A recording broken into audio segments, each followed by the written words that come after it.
Wow. Thanks so much for coming back to Moonshaped Music. I'm Sean, and today we're going to be doing a little review and first reaction of King Gizzard and the Lizard Wizard. I think I got that the right way around.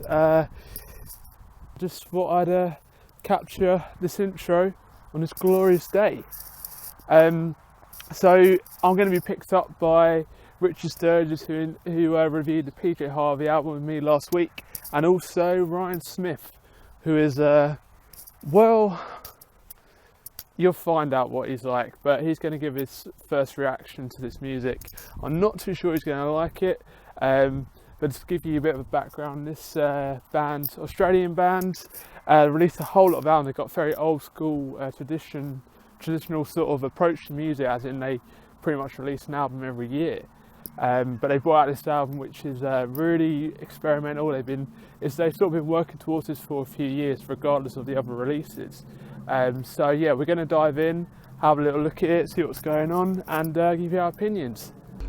All right, this isn't my road. King Gizzard and the Lizard Wizard, experimental, psychedelic, Australian band. This is their 8th album in 6 years. Can you believe that? Oh no, that is ridiculous. It's mental, isn't it? That's 8. There's 1 year they did like 2 a year. Yeah, they did. They brought out 2 last year. So their last album came out in November last year. Sorry, just to introduce everyone, this is Richard Sturgis from last week. Hello, you alright? And in the back here is a risk assessment officer, Ryan Smith. Yeah, I've got some soft mints. More than qualified to have an opinion on this psychedelic nugget. I'd say half an opinion. Right. And half qualified. Shut it. Ryan, just going to let you know the name of the album.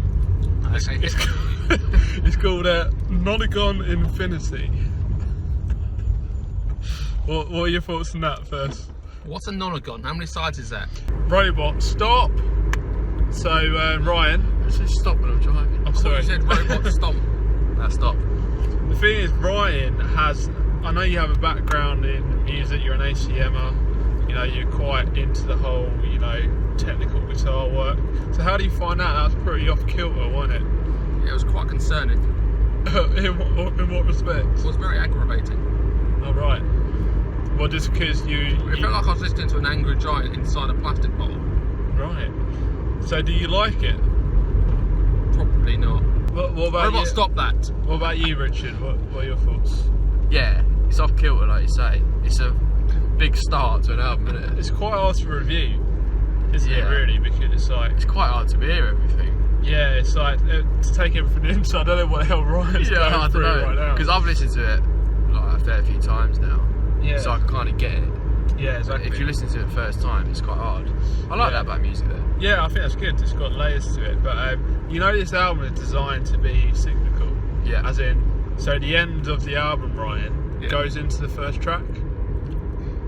So it's like, it can be never ending if you want it to be. I would not want it to And be like never-ending. I would want it to each end. track, Blend. right, kind Yeah. of blends in. So it's basically one song.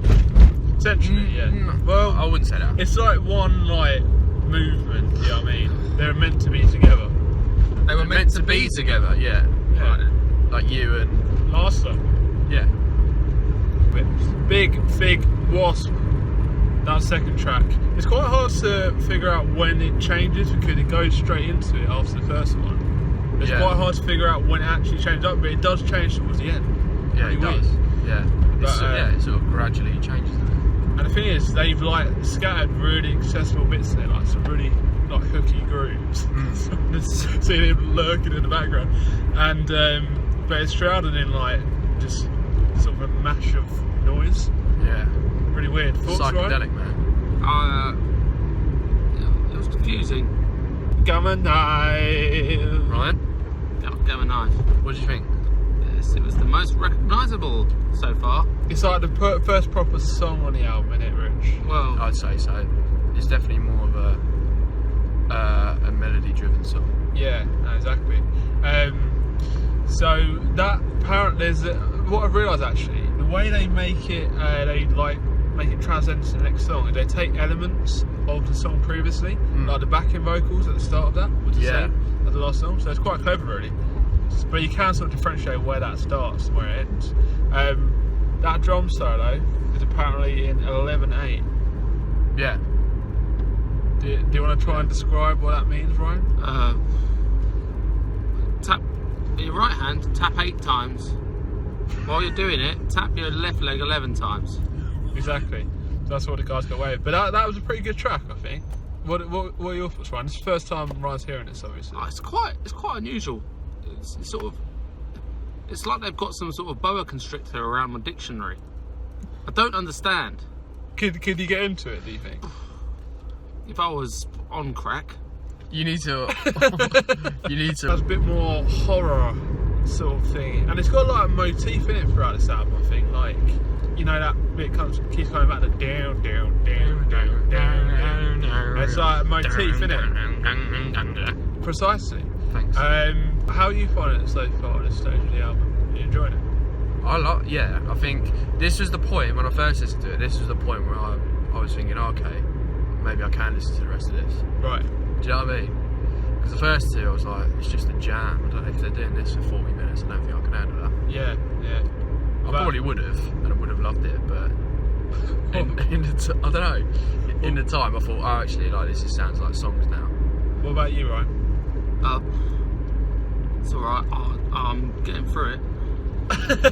Alright. It's quite orientally ominous. Okay. Wow. You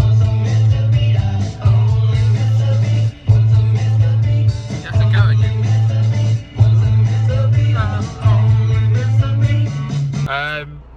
So we just heard Mr. Beat, and that's arguably the catchiest damn song on the album. Hot damn! Catchy town!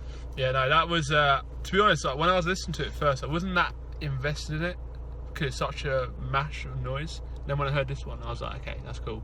It's got it's got sort of like little, it's like 60s organ in it as well. Yeah. And it's got like Rhodes, isn't it? really weird, wonky melody line. Yeah. What were your thoughts on it? That was the catchiest one. Yeah. And when I sent it to you, I said, listen to Mr. Beat. Yeah, you did. Yeah. Yeah, it was strange. I was lying here thinking, oh, I could like this one. This is alright. But then they throw in a few things, and it makes you feel like you owe them something. It's like they're hiding something behind the corner. They think, you're all happy now, but wait for this fucking bit's gonna fucking kill you. But it didn't happen, so I was happy about that. Evil Death Roll. That was the longest song on the album. That's 7 minutes something.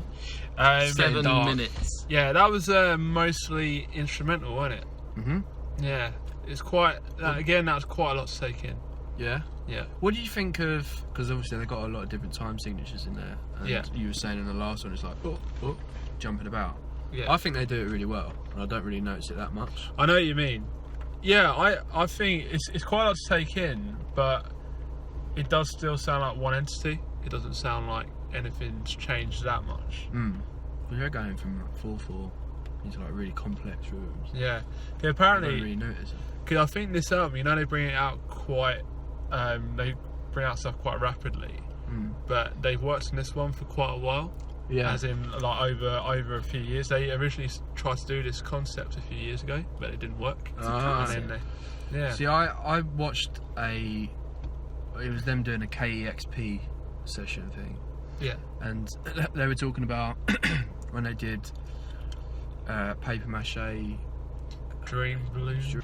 That's a whole acoustic album. Yeah. And they said, well, we're kind of fed up with doing these albums where it's like, you know, some massive epic thing. Yeah. We're just going to do songs. Yeah. And I kind of feel like on this album they tried to sort of mesh the two ideas together. Yeah. In a way. Yeah, I know what you mean. I wouldn't say it's acoustic.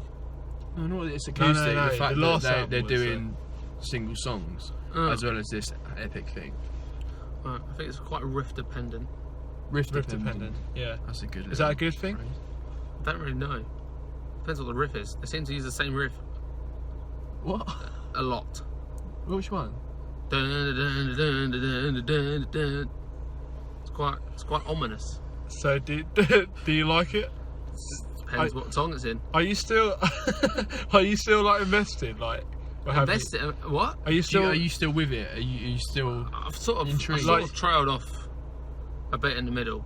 You would have turned it off by now, wouldn't you? Oh yeah, I'll be listening to some sort of Johnny Cash, or I don't know who he is. I don't know. Something with words that I can sing along with. Yeah. Boom. get it. Invisible Face. Wow. I liked that. That had a really nice middle section, as in like it totally went to another direction. Sorry, didn't you do the green writing? Yeah. You just came up with, I like that. I wrote down, like, for some reason, it's not funk music whatsoever, but it's got like that tendency. I don't know why. Something about the... This one's really swung and like... Yeah. Yeah. I don't know about funk. Maybe funk. There's like some little guitars going on that sound a bit funky. Yeah. But then that middle bit, like you say, it's all like... Yeah. Bossa Nova. We're saying like lounge music. Yeah, exactly, yeah. Really hooky, that. Really enjoyed that. Yeah, I loved it. Even Ryan was singing. Look at his face. He's putting a face like, no, I didn't like it, but he was loving it. Oh, I didn't like your rendition. Oh, right. I think that'll catch on. Yeah, but that's quite a nice thing to put in like near the end of an album, do you know what I mean? Because I feel like, you know what I was saying earlier, like the start I wasn't that invested in. Yeah. It's like, they sort of done it the other way round, but again, it's meant to be cyclical. Yeah. If you want to grab attention, then you put those tracks at the start because they catch you. But they didn't. The whole thing's just like a big experiment, kind of. Totally is. What are you smiling about? It. I just find it funny. What? Just shouting wow. Wow. So did you enjoy that, Ryan? Yeah. Okay. And it all ends with Road Train, chugging riff, pretty heavy, would you say? Heaviest one on that track, on that album, I reckon. Yeah. And obviously at the end it goes back in to the first track. What do you think of that as a closer? Well, not really. You can't really call it closer either. No. Because it's meant to be listened to again and again. It's an odd one, isn't it? I'm still yet to really get into that tune, I think. Yeah, I haven't got quite into it yet. Yeah, I'm sure I will. Ryan, would you be giving it another spin? I don't know. I'd have to write down the pros and cons. And then sort of come to an educated decision. So out of 10 we're going to rate it on music, quality, attention span, and also like how invested we are in the mood and the atmosphere in the record. And then we're going to make a mean between us. So a mean? An average. Yeah, an average. Oh, a mean. Yeah. So we've added up the totals, the average, and this album called Nonagon Infinity has got a 6.2 recurring. Fantastic. Thanks so much for watching the review, guys. Really appreciate it. Obviously, it was quite a weird one to review. It's a really great album. I really think you should listen to it. I mean, just because it's just such a different album. And as you can tell, we were quite we didn't quite know how to review it.